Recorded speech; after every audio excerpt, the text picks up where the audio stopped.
This week, Jonny Robot experiments with gravity in new team-based shooter, LawBreakers. We chat to Zen Studios about the new VR adaptation of tower defense action RPG CastleStorm, and Mike digs through his Videogame Shoebox once again, rediscovering a copy of the original Metal Gear Solid. This is Player Attack.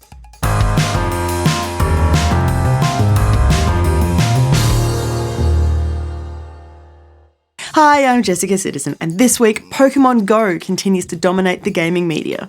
It seems like every single person is playing the game, including Reuven Rivlin, president of the State of Israel, who seemingly caught a Meowth in chambers.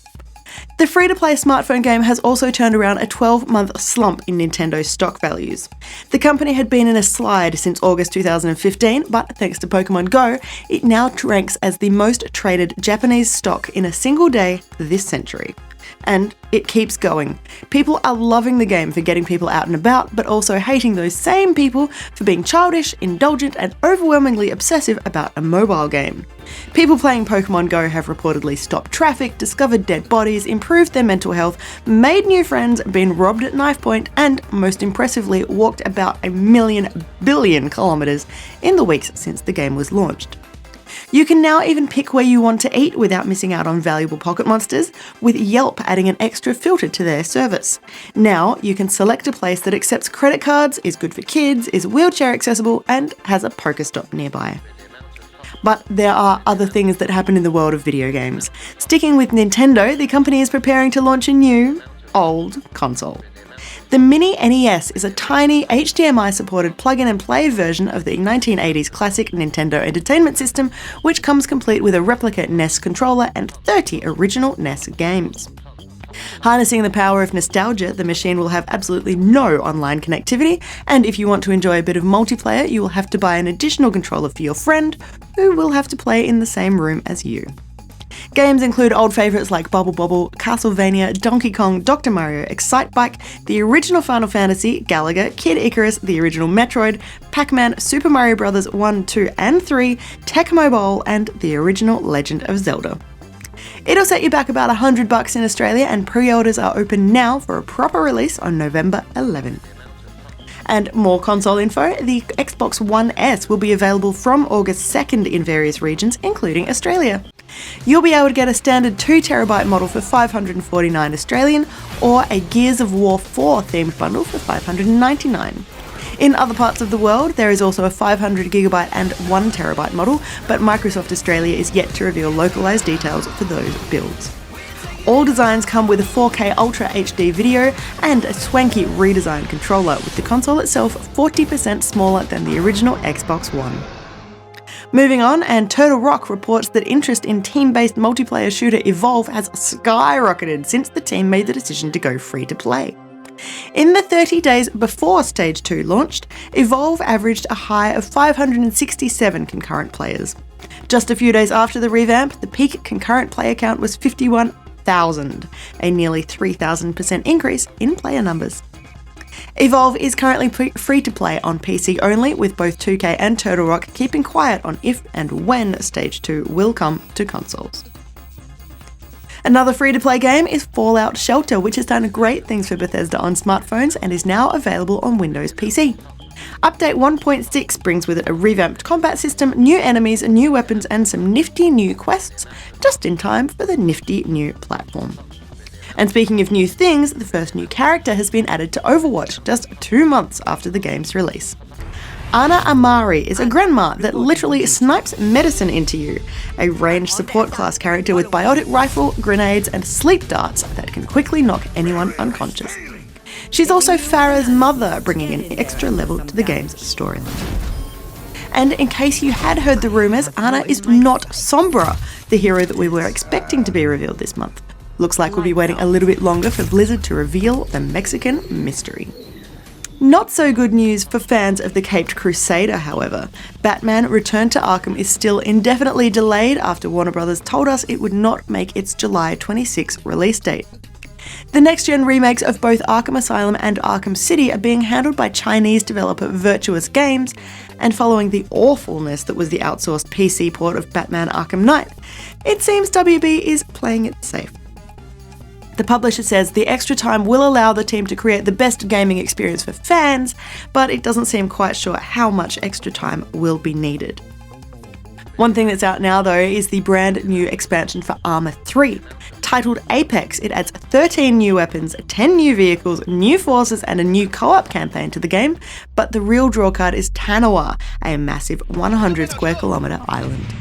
There's also a brand new shiny patch out for the game, which updates a number of things even if you don't grab the expansion, so I hope you've got your downloading hat on. And if you haven't yet grabbed an Oculus Rift VR headset, now is a good time. The team has worked through its pre-order backlog, which means that everyone who bought a headset before now should have their hardware in their hot little hands, but also if you buy one today, it will be shipped from the warehouse within less than a week. And this week's movie news is actually TV news. EA and DICE have signed a deal with Paramount to turn Battlefield into a TV series. We don't know anything about this other than the fact Academy Award winner Michael Sugar is attached to the project, alongside Anonymous Content's Ashley Zalter. Sugar says that the shooter's tremendous fanbase means the game is primed for long-form adaptation. It's not actually the first time EA and DICE have announced the television series. 4 years ago, Fox was reportedly turning Battlefield Bad Company into a comedy series, but that project was axed soon after being revealed.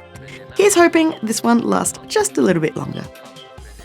For more information on any of these stories or to keep up to date with the latest gaming news, head to playerattack.com. But for now, stick around, we've got plenty more still to come.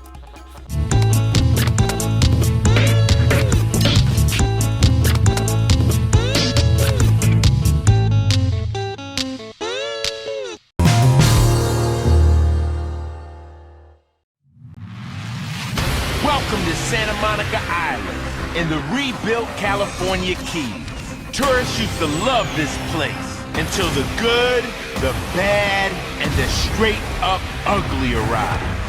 Now we got organized crime and mercenaries taking on cops and vigilantes, all floating and fighting in our damn streets. When you jump into zero G, how are you gonna win the war? Now, LawBreakers, what is it? So LawBreakers is our take on a role-based shooter in which you have to use gravity, guns, and abilities to take out either the law if you're playing as the breakers or take out the breakers if you're playing as the law. I would say that arena shooters are kind of in our DNAs, so to speak. We're not an arena shooter all the time. It can be slow if you want it to be slow. It's fast if you want it to be fast. But really, if you want to win the game, you're going to have to speed it up. That's one of the things I noticed because I picked the Vanguard class, and it's all about that speed and quick capping positions. Exactly. So there's lots of speed involved. What are your classes like to counteract the speed? So to counteract the speed, you want to use a character that might have a little bit more range. You can also use another character that has speed, like the Assassin, to kind of close down on her. She's very flimsy, the Vanguard. And you can use a character, even like the Titan, in order to just take her out in a couple of quick shots with his rocket. It's about positioning, just as much as it is about using the right role at the right time. But there are some characters, like the Titan, that are better inside interiors. So if you do want to get into one of those capture locations, you have to go into his zone. And his zone is about locking down corridors and AoE blasting. That I discovered pretty quickly because I've jetpacked my way in there and you have to get a rocket to the face. Will you fly like a rocket or swing through the sky? Step into the shadow! You have picked up the battery. You mentioned before it's a cap the point game and requires a lot of teamwork. Was this built in from the beginning? Yeah, so Turf War is our take on a domination-style game mode, but with that whole round-based reconfiguring every couple of minutes to kind of get your mind reset. But we always wanted there to be a team play about this. There are some classes that are going to be a little bit better at capping the points, while others are going to be better at locking down points. And it's not about forceful team play. We do want players to be a little bit more lone wolf if they feel like being lone wolf. But in this mode particularly, if you're playing by yourself and you're not coordinating with your team, you're going to have a hard time winning. It's funny saying that because the organic teamwork that came out of when we were playing it, we didn't have really any talking going on, but I was busting in there to capture points and then my Titan would come up and back me up and it just felt very fluid. Yeah, so we want to make sure our modes feel intuitive, and they might start out like Turf War, for instance. There's 3 points to be taken, but once you've gotten one of the points, you got to move on. And the more you move on, the less that the less points that you have to go towards, which means that everybody's focusing on a singular objective. And ideally, we want our HUD to kind of sell that is, go to this point, you'll have fun, you'll find people to fight, but you'll also win the match. So as long as you're following the prompts, you're probably going to get into a fight, and you're probably going to be working with your team. Now that central cap point was a little bit special because there's something to do with gravity. You want to fill us in on that? Yeah, so what we do in our middle points is we add a zero-G zone. Those zero-G zones add a lot of verticality, but they also add a lot of speed in the game. I don't know if you played around with it, but the blind fire, firing behind yourself, is not just about killing people, but it's about using that Newtonian physics to propel yourself forward as you're firing behind yourself. And what that allows you to do is traverse the area really quickly. So even a slower class like the Titan can actually get through that zone pretty quick. And next thing you know, when everybody's going for cap point B, there's a lot of chaos, there's a lot of explosion, there's a lot of gunfire from above and below and all around you. Well, even not in the zero-G area, there's a lot of verticality in the maps, I realized. Yes. Is there a way that the little Titan guys can traverse that, or is it again just locking down as much as you can with other Vanguards, I'll say? Yeah, so the Titan can actually traverse those zones a little faster. You can actually still rocket jump through that, which gives him a lot of verticality, especially when he's trying to take out an assassin who gets too close to him. It's about rocket jumping above her sometimes, and actually while you're in the air, finishing off with a second rocket, because you can take a little bit more of that blast than she can. But at the same time, you have Vanguards, and Vanguards with their Q ability, which is Starfall, not only will they land in and create a massive explosion doing some damage, but they leave behind a zero-G sphere. So if you want to be nice to your Titan, is you drop that sphere for him while he's defending his base or capping a base, and now he's vertical in that play space, and you've just created a whole new style of an arena to fight for the next 10 seconds. I love that ability, by the way. Just trap people in corridors with it. It is. It's very crazy. It adds a little bit of that unpredictability, but it's under the player's control, which is the fun part. If we were playing around with gravity in the beginning, where it was all under our control and level design, and we quickly realized that players liked it more when they had that control, and that's why we put it into the abilities. And we've only had hands-on with 4 of the classes there. Are there more classes to be expected? Yeah, definitely. I don't know if you noticed, there's a little lock symbol over there. We're working on our fifth role right now. We are testing out another 6th role right now internally, which the tests are going really well. And hopefully we have that. And, we don't know what time it's going to take. We want to make sure that everything feels right and plays right and doesn't add a bad experience to the game. But we're definitely adding more roles as the game progresses. That's just something I noticed, which is just me being noticeable. You had quite a few lady characters in there. Yeah. That's a pretty nice choice. Yeah, so we wanted to, we weren't thinking about the characters as, oh, they must be men, they must be female. It was what's more natural for this role and what personality can we outfit to this style of gameplay. And it just so happens that right now we actually have more females than we do have males. I think once we introduce the 5th role, we'll have an even split between male and female. It's basically what feels right. And if we have a great personality because of the kind of gameplay that suits it, it'll be a female or it'll be a male. It just really depends on what we think is correct. And the a mode I was playing was the Turf War mode that you're talking about. What other modes can we expect to get? So we have Overcharge, which is the first mode we announced, which is a capture the flag style of game mode. And we have Turf War, which is right now our domination style of game mode. We're working internally on a 3rd and 4th mode. We're testing those out. We still haven't found the magic flavors that I think Turf War and Overcharge have done for us. And once we find something that we think is really solid, we'll be talking about that next. Will you be on the right side of the blade or the wrong side of a gun? LawBreakers.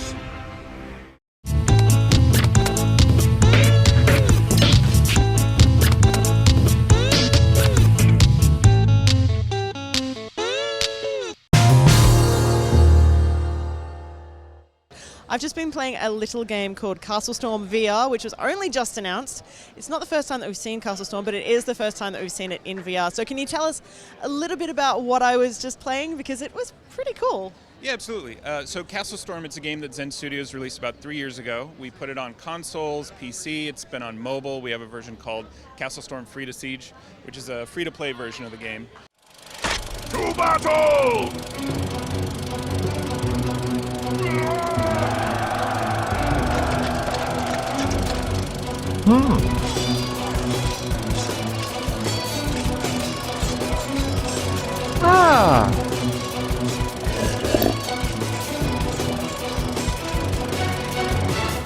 Basically what the game is, it's a action RPG, destructible environments, tower defense, pretty much everything under the sun style of game. Really funny, tongue-in-cheek, medieval style gameplay.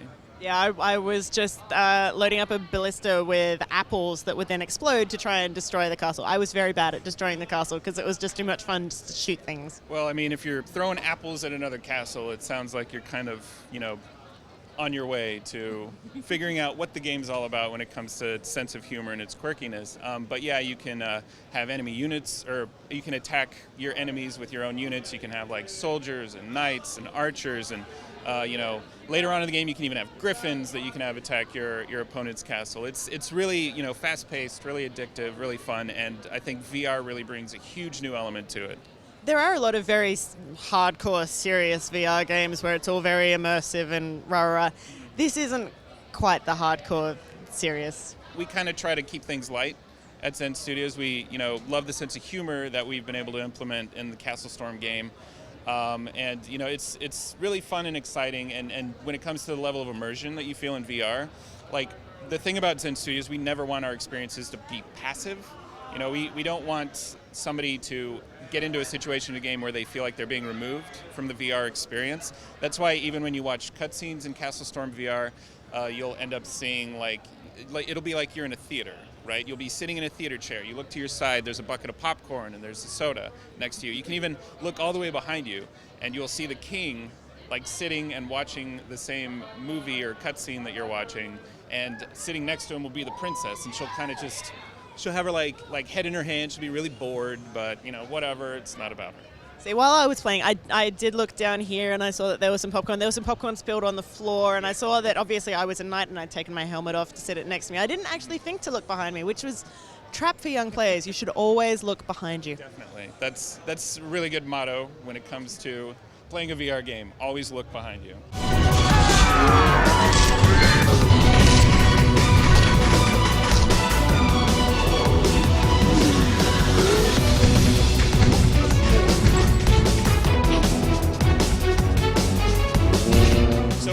With the game, we want to make sure that it's an experience that people feel is addictive and that they have a great time with it, and they can sit down and play a real quick round and play something else. But we do. It is challenging, and it'll ramp up its difficulty. But once you learn the mechanics, once you get down, the systems of the game, it's like second nature, really. I also, one thing that I really liked is playing it with a controller. I'm used to playing games on PC, so I'm still not completely sure. I don't have the muscle memory on which of the buttons is which. Yeah.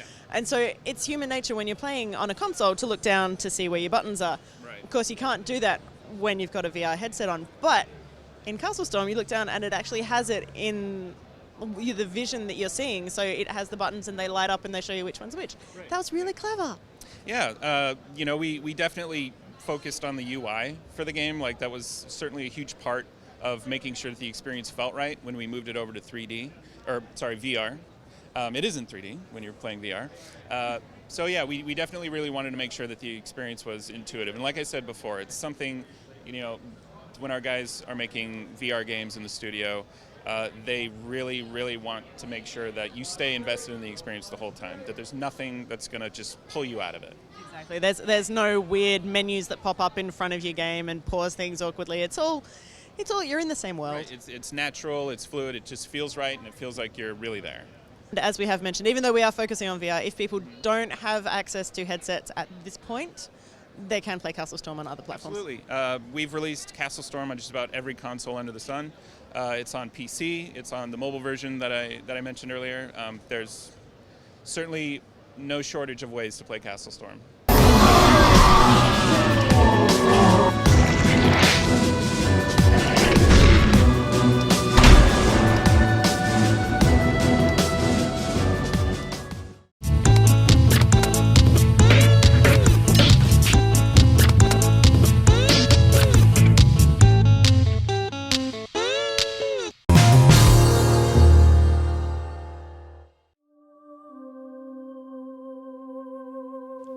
Ladies and gentlemen, boys and girls, welcome back to the Video Game Shoebox. Since this segment started, I've received a bunch of requests for games to be featured here, and trust me, I'll get to them.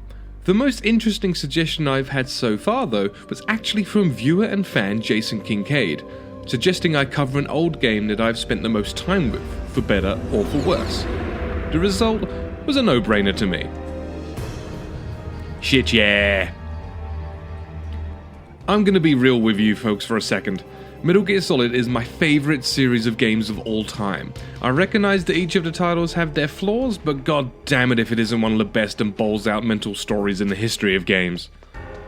Metal Gear Solid was released on the PS1 in 1998. It was my introduction to the series, as it was for a lot of people at the time. This was not the first time gamers had a chance to play as series star Solid Snake though. Going back way further to 1987, we saw the release of Metal Gear for the MSX2 computer and also a heavily modified version for the NES. This game would actually serve as everyone's introduction to the world of Metal Gear and its oodles of bombast, tales of love and betrayal, revenge, and of course the threat of total nuclear annihilation. I should take a second to unpack this. Metal Gear is the code name for a series of nuclear-armed bipedal battle tank things of numerous size and design, but all with the same compatibility to really fuck up your day. The main plot of this series centers around Solid Snake and his mission to rid the world from such a threat, and boy does that mission go some crazy places narratively. The series has a self-appointed description under each title, Tactical Espionage Action, which is actually a very good way to sum up the gameplay experience you'll have with the series.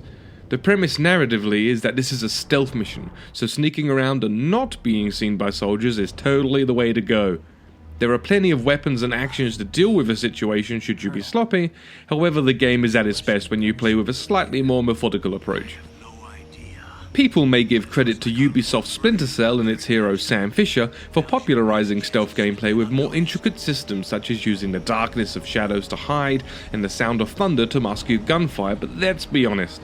This series started a whole 15 years after Konami put out Metal Gear. It just goes to show how good a spy Solid Snake is. He was there all along, we just didn't realize it. Metal Gear Solid on the original PlayStation was such a revolution at the time for numerous reasons.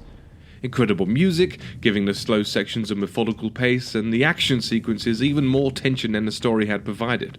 Stellar voice acting and lots of it, with David Hayter bringing Snake to life and also starring other amazing talent such as Jennifer Hale. First time you ever pointed a gun at a person? Your hands are shaking. Can you shoot me, rookie? Careful, I'm no rookie. Liar. That nervous glance, that scared look in your eyes. They're rookie's eyes if I ever saw them. You've never shot a person, am I right? You talk too much. You haven't even taken the safety off, rookie. I told you I'm no rookie! You're not one of them, are you? Open that door. You've got a card, don't you? Why? So we can get the hell out of here! Looks like we'll be a little delayed. What are you doing? Don't think! Shoot! There's brilliant artistic and cinematic direction courtesy of your boy and mine, Hideo Kojima, a fleshed out story with a superb cast of characters, but the thing that got me the most upon first playing in 1998 was the fact that it all felt quite adult. Maybe because I was 12 and playing a 15 rated game, but whatever, I turned out fine, I guess. Despite how silly it can be at times, the narrative goes places that gripped me from start to finish, and it's still effective to this day. Closing its story in brilliant dramatic fashion whilst leaving just enough story threads dangling to keep you on edge and waiting impatiently for the sequels. A lot of people shit on the series for being more story than game. Whether the math is accurate on that or not, I don't know, but whenever I hear a comment along those lines, I know that this is a person that doesn't care about experiencing a good story. All he or she wants is the next shooty bang bang experience like a Destiny or a Call of Duty or something similar. If you're in a camp that just loves a good story and enjoys the tension of stealth and the bombast of action and the intrigue of a brilliant mystery novel, Metal Gear Solid might just be an older game for you to sink into. Give it a go, you won't be disappointed. I could literally talk for hours about how much I love this game and this series, but as this segment is almost at a close, you're just gonna have to trust me on this one. Who knows? Maybe another title from the series will find its way on here in the future. That is unfortunately it from me in this edition of the Video Game Shoebox. Be sure to let me know on Twitter or in the comments below any games you'd like to see get a shoebox session. I've been Mike Nottridge, and I will see you next time. What's in your Video Game Shoebox?